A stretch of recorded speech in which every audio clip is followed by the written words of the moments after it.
All right, Cowherd, does Steph deserve more respect from his peers? Yeah, he's the best shooter in NBA history. He's the best ball handler in the league. He's the best free throw shooter in the league, which is huge in the playoffs. If you're the best at three things in the league, you're a top 10 player. I don't have a real problem with what he's saying. Dante Jones is a goon, a defensive player. Steph's not a tough defender.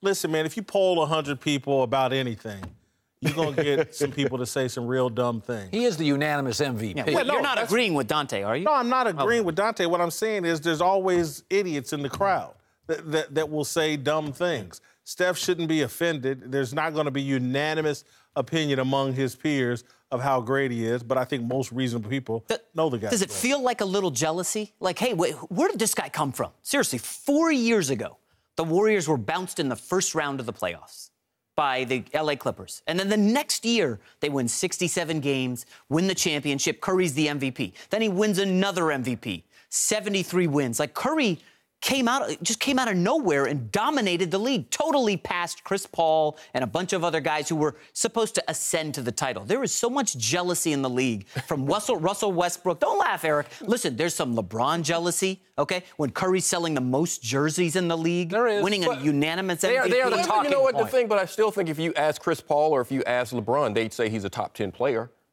So that's the thing. I think they would put him in the top 10 because they understand. You rattled off all the things he's the best at. I mean, but even from a defensive standpoint, he's top 5 in steals. Yeah. Okay, so he's a willing defender. You don't become top 5 in steals if you're not playing some kind of defense. He changes the way you have to play the game now. He makes long teams small because he pushes everything out so far. All these guys know that.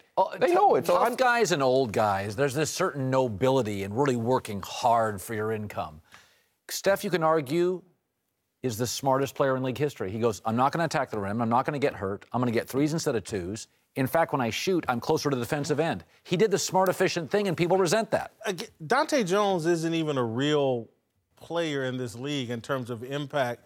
I don't even understand how we're, like, discussing. He's in the locker room with LeBron. Honest to goodness, if we're talking about the best sports writers, if Wright Thompson isn't talking about me or Dan Lebatard or Cornhide, I could care less what the copy editor. That weekend guy at the Des Moines Herald, very good.